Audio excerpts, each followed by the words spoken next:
Hello, everyone. My name is Paul Doherty, and today I'm going to talk about the significance of the encampment at Valley Forge during the American Revolution. Valley Forge and General George Washington's genius for preparation and leadership are perhaps the most significant reasons that the Army remained intact in the winter of 1777 through 78. An argument can be made that the father of our country was in reality an inferior tactical commander. Washington was victorious at relatively small engagements at Trenton and Princeton, and at the end of the war at Yorktown, he was successful with the help of a French army.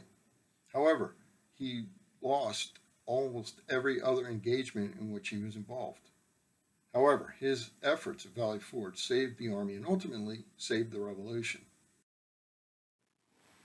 In the summer of 1777, the British commander, General Howe, moved the British forces out of New York, moved them up the Chesapeake, and landed them in Delaware. From there, the British started their movement toward Philadelphia. At this time, Congress abandoned Philadelphia and moved first to Lancaster, Pennsylvania, and then ultimately to York, where they reestablished the nation's capital. Washington, knowing the British were moving in that direction, established defensive positions along the Brandywine Creek, which is a relatively small river that runs north to south in southeastern Pennsylvania. General Howe, aware obviously of where the American forces were, took a part of his army, mainly Hessians, and had them attack at Chadds Ford along the Brandywine Creek. Things went well for the Americans initially at this particular point in the battle. General Washington, knowing that Howe had beaten him decisively time after time after time by sending flanking forces around his side, decided that he was going to put forces at all the fords over the Brandywine Creek. Unfortunately, Howe managed to move his entire element up and around Washington's forces and flank him again, causing yet another American defeat. So the Philadelphia campaign ended by the British moving toward Philadelphia. There was a Battle of the Clouds on September 16, 1777, where the same thing nearly occurred again. However, before Howe could defeat Washington, a storm, possibly a hurricane, came up and made it impossible for armies at that time with wet powder to even conduct operations. So Washington was forced to pull back yet again. On September 28th to the 21st, there was the Paoli Massacre, which was a relatively small engagement in which 51 Americans were killed.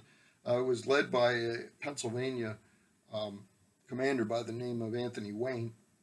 He was about to attack the British rear echelon as it was getting ready to cross the Schuylkill River and then take Philadelphia. The British got wind of that and then sent a force down and attacked him before he could attack the British. By September 26, 1777, the British were able to cross the river and occupy the city of Philadelphia. On October 4th, Washington again attempted to attack the British at the Battle of Germantown. Again, the weather was poor and things went poorly for the Americans. On December 19th, General Washington led his 12,000-man army into winter quarters at Valley Forge, which is located approximately 18 miles northwest of Philadelphia. Washington designed the entire operation there. He established a series of streets laid out where various units were to occupy.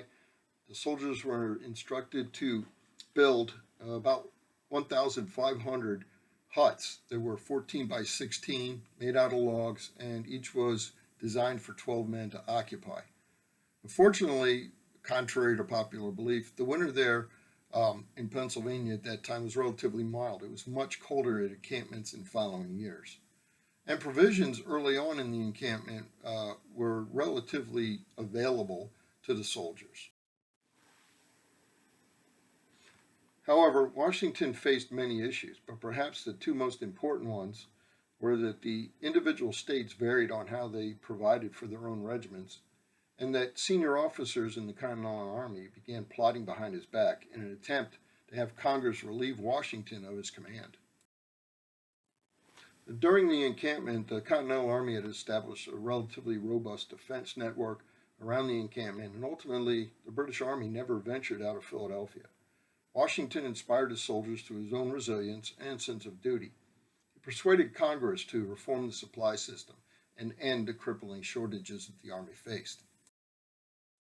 It turned out that disease was the true threat to the Army during the encampment. Washington was instrumental in establishing a policy for brigade hospitals, and by the end of the winter, a program for inoculating the soldiers against smallpox was initiated. There was a varying amount of support for the revolutionary cause by the local populace. Many of them, in fact, were Quakers and would not get involved in helping either side. Now, Valley Forge, George Washington made one of perhaps his best decisions when he asked General Nathanael Greene to bring order and out of the chaos that was in the Army's quartermaster department. Greene was able to reorganize his 3,000-man department and establish supply depots in strategic places across the region. Without question, the man most instrumental in building the United States Army into what it has become today was a gentleman by the name of Baron von Steuben. Von Steuben had been a captain in the Prussian army and fought under Frederick the Great in many of his campaigns. He presented himself to Ben Franklin in Paris, and Franklin, seeing the utility in this officer, decided to embellish his resume a little bit, establishing him as part of the nobility, even though he was on the lower Junker class, but eligible for officer command. Von Steuben took his credentials, presented himself to Congress out in York, and was sent with a general's commission out to Washington at Valley Forge. Now, von Steuben demonstrated to men that positive results would come from the training that he was instituting. Von Steuben developed training techniques, was instrumental in setting up Army regulations on how to train and operate, but perhaps his biggest strength was he was able to identify that there was something different about the American soldier. He indicated that were he to tell a Prussian or a French or an Austrian soldier to do something, that soldier would do it. However, if he told an American soldier to do something, he was obliged to go ahead and explain why that had to be done, and then the American would go ahead and execute the order. Two events that occurred during the encampment strengthened George Washington's authority. The first was the emergence of a group of critics who denigrated Washington's leadership ability.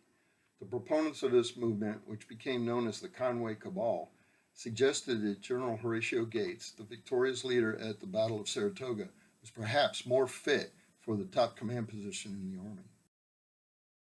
Washington lobbied Congress to confer on him in person in order to resolve some of the supply and organizational difficulties that plagued the Army during the 1777 campaign. A committee emerged from Valley Forge, meeting Washington, seeing what the soldiers were doing, and had a better understanding of the logistical difficulties that Washington faced, and more sympathetic to the Army's requirements. The success of Valley Forge can also be measured in long-term gains. Many regard Valley Forge as the birthplace of the American Army. The concepts of basic training, the professionalism of the officer corps, and the creation of the Army's distinctive branches, such as the Corps of Engineers, all got their start here.